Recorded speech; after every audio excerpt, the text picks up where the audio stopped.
All right, guys, just the hat, no sunglasses today. We in the Ford Fusion doing this video. So I've got a couple of stories that I want to talk about. I just kind of bring up here. We're going to talk about inflation. We'll talk about some comments from the Fed about a possible quarter-point increase again, which, you know, it's hard to tell if these Fed officials are ever really meaning what they say. And, more talk about the dollar weakness and the U.S. economy slowing down, all of this doom and gloom out there, and a couple other things, too, we'll talk about. So I have a little bit of renewed hope today, right? We were able to gain back almost $200 after yesterday's loss. I was really down about the loss yesterday because it's... I don't know how to say it. It sucks losing. Like, I hate losing more than I enjoy the big wins. But we do have the account back up to about $800. So, you know, we made it out alive another week. We live to trade another week. Actually, next week is the last week I'm going to be in the U.S. before I go to Greece. So I will be going on my, it's more of a spiritual retreat, I guess you could call it a pilgrimage. But yeah, so I'll be going to Greece on Saturday next week, which I'm looking forward to it. It's just, you know, I've got all these financial concerns, issues in my own life.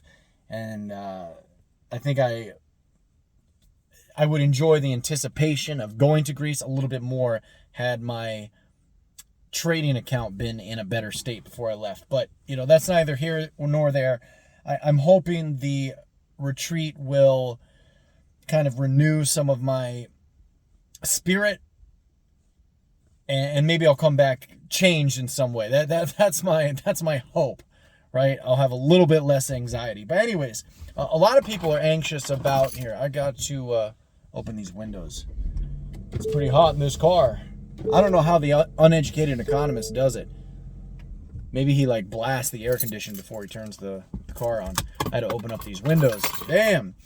So yeah, we got the PCE inflation data today. All right, that's the Fed's preferred measure. Okay, so it rose slightly less than anticipated in February, and these are the inflation numbers for the last month, of course.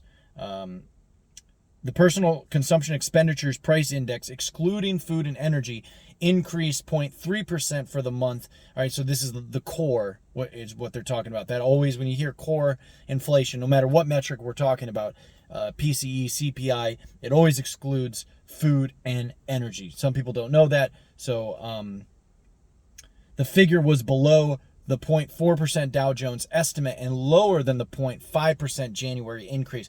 But you know, all this talk about inflation going lower, it's the rate of the inflation that is getting lower. Inflation itself is not really getting lower. Are we ever going to get back to a place like in 2019? It's doubtful. And will the Fed probably raise their inflation targets? I'm hearing a lot of these, you know, stock market gurus on YouTube. They're talking about, 3% inflation would be good, right? That would be a good thing if the Fed and Powell could get inflation down to 3%. Maybe the Eurozone could get their inflation down to 3% when the target, they still say, is a 2% over time, which means a 2% average inflation rate over time.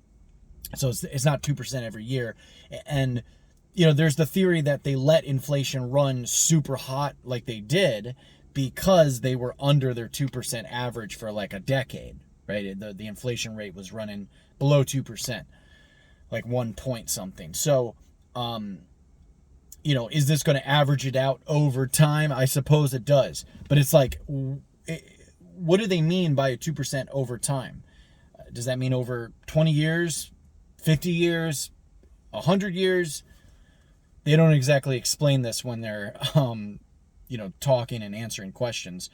I know that I went to the grocery store today and I bought quite a bit. I mean, I bought collard greens, apples, oranges, limes, lemons, mostly fresh produce. I think I bought some chips and some oat milk. That was the only thing that I didn't buy that was fresh produce. But like, we bought a lot. We bought potatoes, onions, I mean, all kinds of stuff, green pepper. and it was only about $56.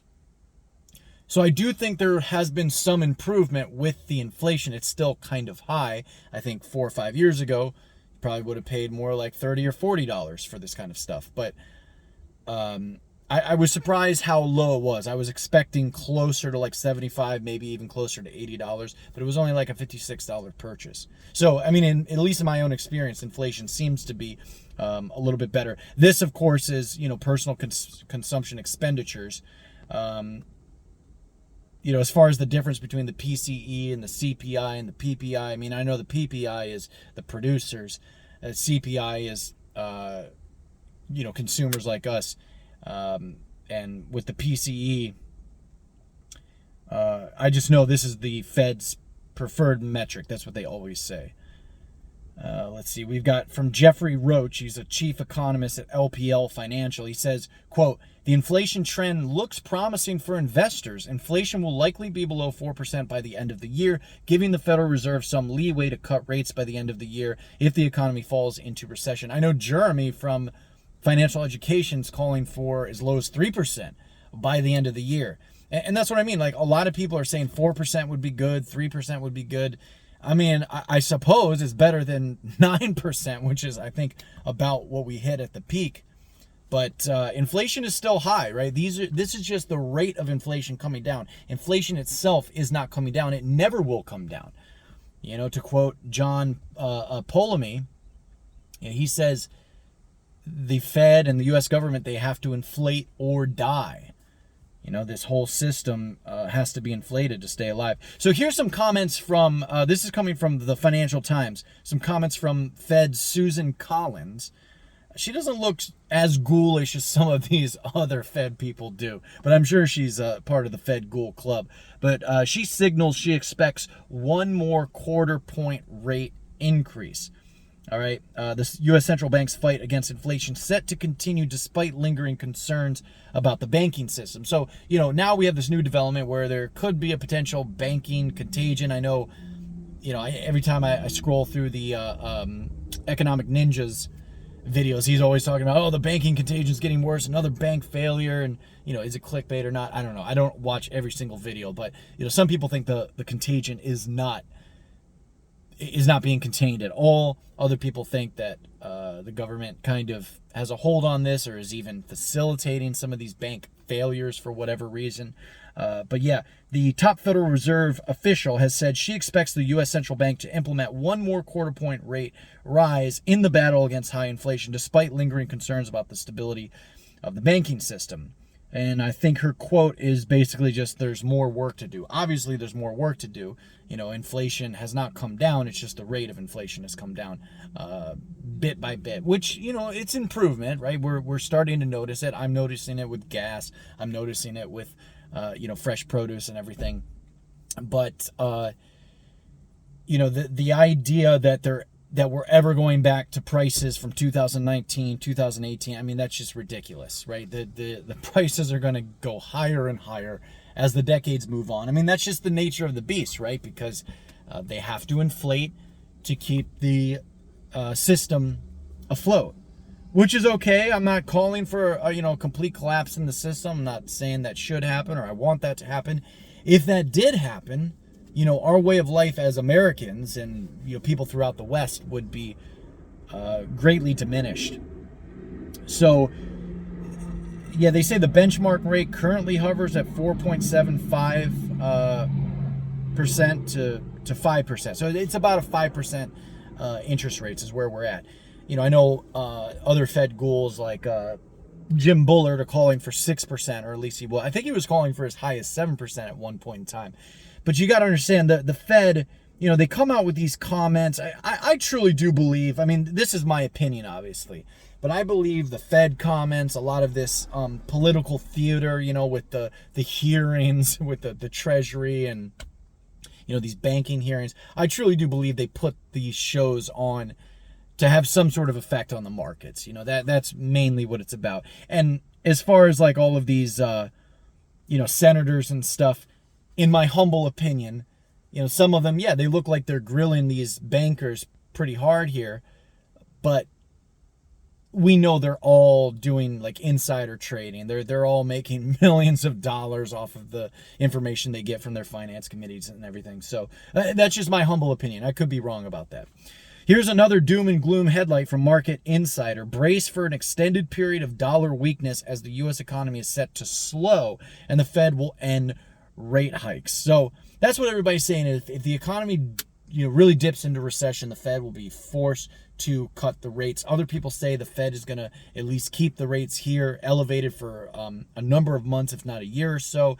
Some say they'll even go higher. I mean, all of this it's just all very speculative. Only the Fed really knows what they're going to do. They claim they don't know. They claim that it's all based on the data that comes out every month, the economic data.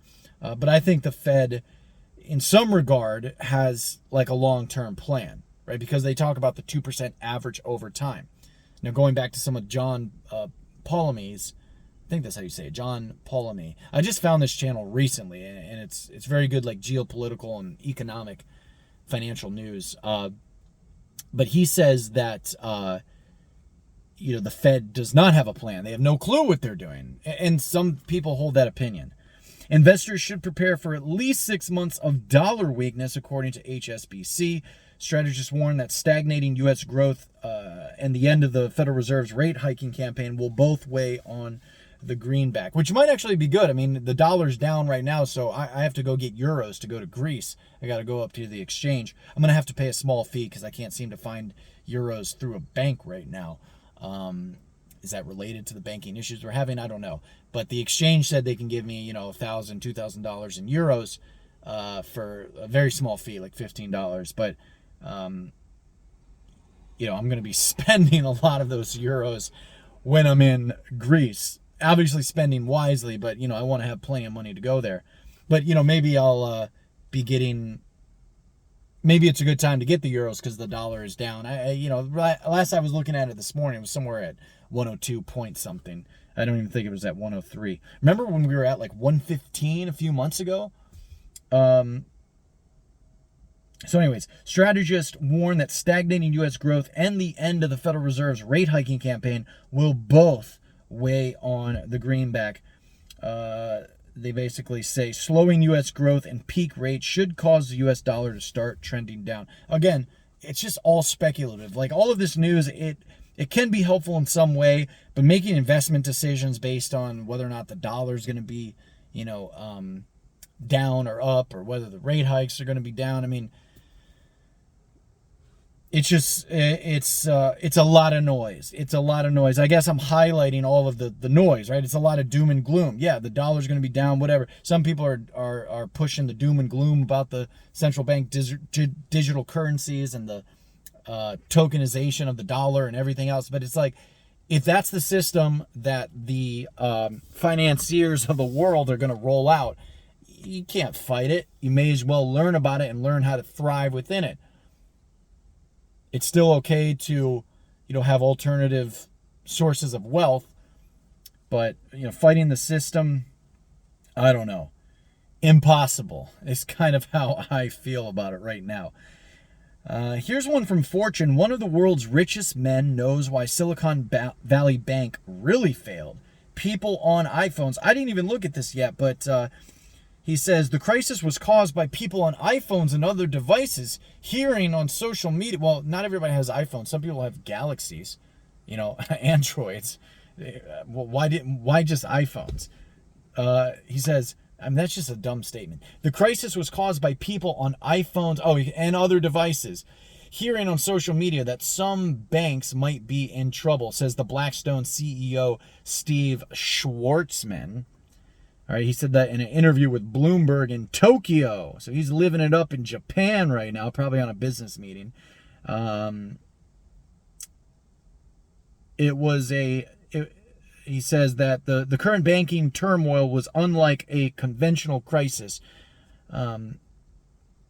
In SVB's case, rather than holding risky assets, they had an imbalance of otherwise very secure bond assets. Yeah, so we heard about the bonds, right? They bought the bonds at a very high price and a low, rate of return, a low interest rate. I think it was like 1.6. So when people started pulling their money out, they had to sell these assets, but they're selling them all for a loss. And they bought the bonds at the wrong time. But the Fed and the government were telling these banks to buy U.S. Treasuries, encouraging them to buy U.S. Treasuries, which kind of makes me think that maybe some of this is orchestrated to some extent. I don't want to be, conspiratorial about this. I'm just, thinking outside the box here. The Fed encourages banks to buy all of these government-backed securities and these bonds and treasuries. Yet they hiked the interest rates, and then the banks didn't hedge against these interest rate hikes.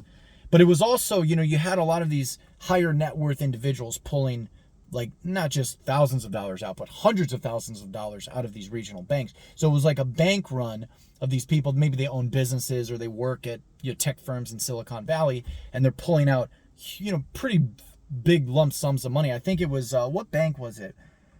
There was some bank where they're pulling out, well, it might have been, was it Charles Schwab? I forgot what bank, but I was just reading about this the other day. They're still pulling like 20 billion out a month, like depositors. And Charles Schwab, you see the stock price going down and down and down and down and down. What's going on? Is that just fear, or do these investors know something about Charles Schwab that we don't know? I'm bringing that up because Charles Schwab owns TD Ameritrade. I have all of my trading money in TD Ameritrade, and that's the firm that I use. So, and I know other people do as well. Let's skip here to a little bit of this this headline here about Donald Trump. Obviously, it should be mentioned. He's been indicted on the hush money payment scheme. If they had anything more, I feel like they would just indict him on that. They don't. This is all they have.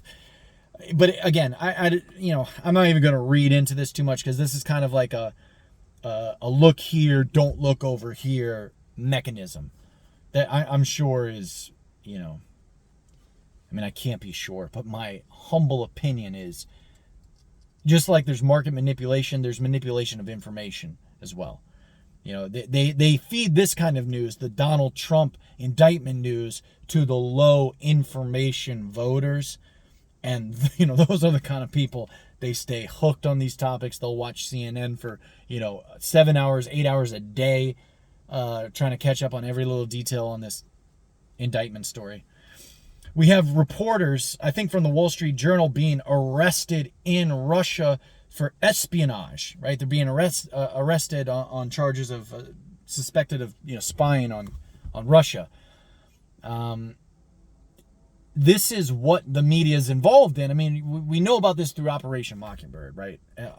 And yes, that program has been closed down, but what other programs have been developed since then? Of course, these media correspondents that are traveling all over the globe, of course they're gathering information, right? And they're funneling it back home.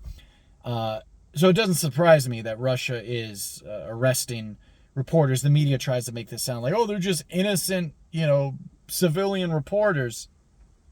But I think most people that watch this channel know that they know what the media is involved in, right? If they're involved in manipulating information for their own viewers, well, what other kinds of information are they collecting when they go overseas? You've got Poland arresting Russians.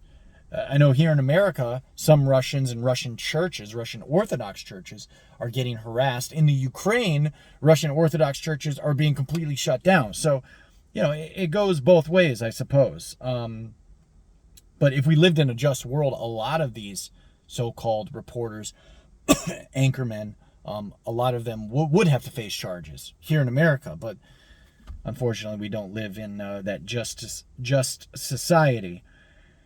Here's an interesting article, just a couple more here from Fortune magazine. I am a Starbucks barista who doesn't qualify for all the wonderful benefits you keep hearing about. We want the different kind of company that Howard Schultz promised but failed to deliver. She says, I started working at Starbucks in 2021, and I had no idea what I was walking into. She just saw all the headlines about the benefits and the bonuses and all that. McDonald's, I saw they were hiring like for $15 an hour, I don't know, maybe a year ago. Now they're back down to $12 an hour. You want to go work at McDonald's for $12 an hour? I won't. You couldn't pay me to work there for $20 an hour. She says, I was excited to work at this place that I frequented as a customer, blah, blah, blah, blah, blah. I trained for a couple of days. The training was subpar. One shift, I turned to my supervisor and asked, what's up with all this union stuff? And she gave me all the tools I needed to immerse myself fully in the campaign. She gave me a union pin, yada, yada, yada. The store was incredibly busy, but then they started cutting hours. I went from working 25 hours a week to 17 or 18 hours a week. So, the Starbucks employees, they're not even getting their full hours. They're not happy with their pay. They're not happy with their benefits. None of these people that are working these so-called secure jobs, service sector jobs, none of them are happy. I'm doing a lot of service. I'm catering. I'm doing deliveries. I did get Uber Eats hooked up, and I think that does pay a little bit better than DoorDash. But so I'm on the Uber Eats now and doing DoorDash. So I'm doing a lot of these service side gigs and everything. But I can tell you one thing: I wouldn't trade all of the. It's a lot, right? Doing catering and doing these deliveries and trying to trade. I wouldn't trade this for working at Starbucks in a million years. But yeah, the employees are unhappy. I think we're going to see more and more unhappiness. We know the Fed is trying to attack not only the wages, but also the jobs. And when I say attack, this is what they are telling us, that they need unemployment to go up to, 4.5%, 5%, maybe. A couple of times I think they've called in for 5% unemployment. One more story here, because this video is getting a little bit long. So Grant Cardone, you guys have seen the ads. You may have seen the YouTube channel, The Real Estate Guru.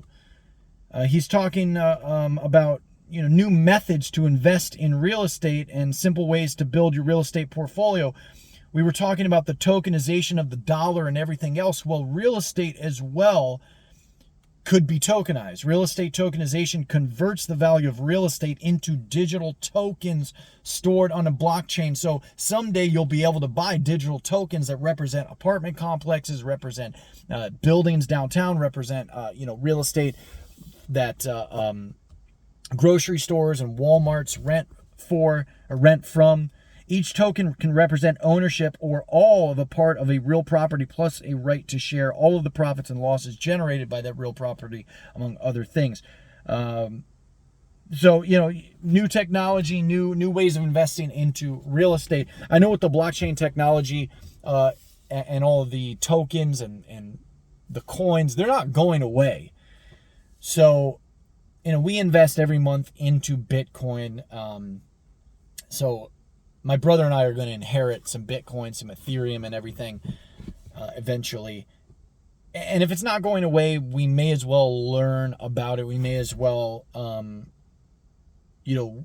figure out how to navigate through it. A lot of people are just going to maybe ignore crypto because they're silver or gold bugs, or maybe they're going to ignore silver and gold because they just don't believe in that and they only believe in the dollar. But I think diversification in our personal finances, it's probably super important to think about right now. So let me know your guys' thoughts down below. I'm just going to stick to the plan. Next week, I'm going to be working and trading. Hopefully my account will be in the green next week before I go to Greece, because I don't want to leave for Greece on a sour note. But we'll see how that goes. I'll keep you guys updated.